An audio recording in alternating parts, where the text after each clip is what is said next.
Hi folks, Coach Bill, back with part 3 of our series. Now that we can move, let's start to apply our offense. We're going to focus on the jab today and integrate our jab and our movement together. Let's start off with some basic mechanics on the jab.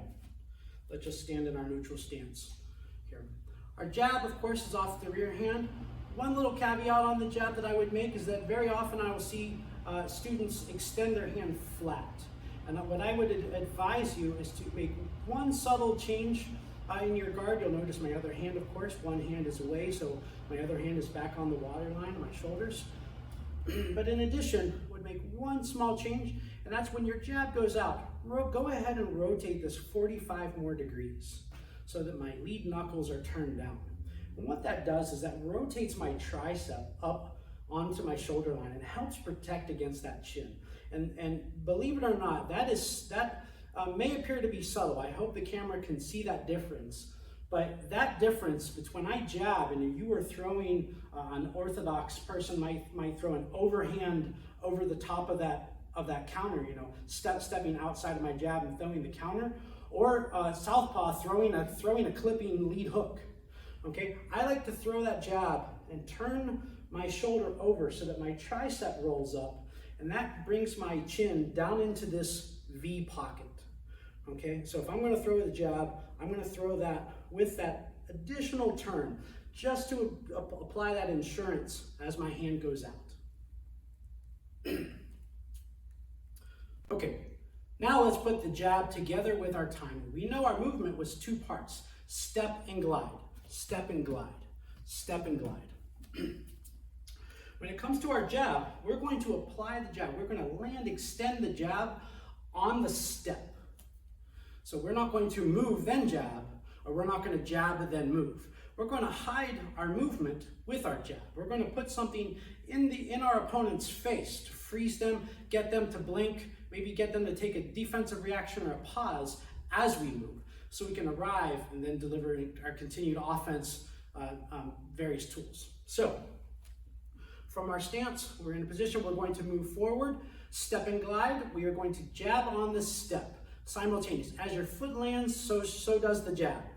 Jab and glide. Jab and glide. You can almost see the relationship between my launching leg, my rear leg, and the recovery of my jab hand. Step and glide, jab and recover together. Simultaneous. Step, the step and the jab should become linked together. You should almost, I feel that like a rhythm. Neutral stance. Drop in, curl the base, hands are up, jab, jab, jab, right? Step together, right? And I would say when it comes to this, particularly when practicing the neutral stance in the box drill, bring your back leg up.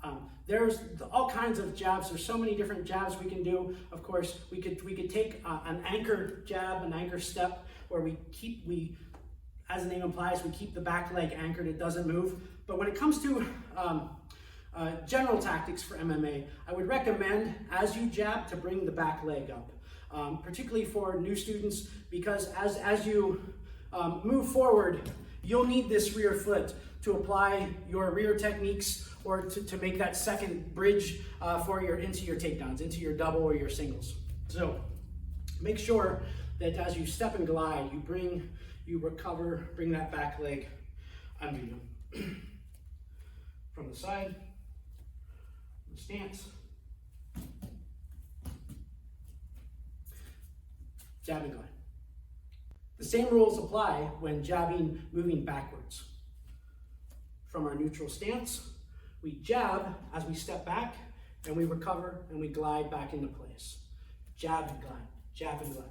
So moving forwards and backwards, we jab, jab with our steps, jab with our steps. Whether we're going forwards or backwards, we're always putting the jab with the initial step. And finally, jabbing with the box drill. Now that we're moving in 4 ways, we can begin to strike in 4 ways. So we're going to add the jab with all of our box step motions, our four steps. Jab, jab, jab, jab, back home. Okay, and practice, of course, you can double up on that and make your figure 8 patterns as you need to. Jabbing on the steps as you work your box drill. Okay, I've taught you how to stand, how to move, and how to punch in all 4 directions. So now let's put those together, offense and defense, for some tactics. From our box drill, we knew that I had recommended that you practice driving forward and to your lead side. And then I had you move backwards and to your rear side. And there was a particular reason for those sequence, because those double steps, moving forward and moving to your lead, moving backwards and moving to your rear, are related offense and defensive. Now explain. Now this seems pretty obvious, and I'm sure you're aware of this too now, right? Moving forward and taking that offensive step is really closing the distance with your opponent. You're going to get, your jab is going to have some snap and some power, right? Because you're driving off of that back leg, right? That's getting forward. The same really applies to moving out to your lead side. As you move into that stance and you take that step and you move out, right? We start to square, we start to move out. Remember, our opponent is also standing in a blade stance as well. And as we move to this direction on our opponent, right, we begin to get exposure to their center line. Their guard suddenly gets broad, and we get to hit the center, attack the center line. And that's great for moving out and taking a shot. That's great for following up with a right straight or a body shot. It's great for angling off and setting up punishing low kicks. So moving forward and moving to your lead side is really the first tactics in offense. If you want to get offensive and get on the ball after your jab, practice those two and imagine that as you start to shadow box. Conversely, moving back and moving to your rear side. When you move back and you move to the rear side, those are really defensive positions. You are moving away from your opponent's power. You're moving out to the outside. You're controlling that distance.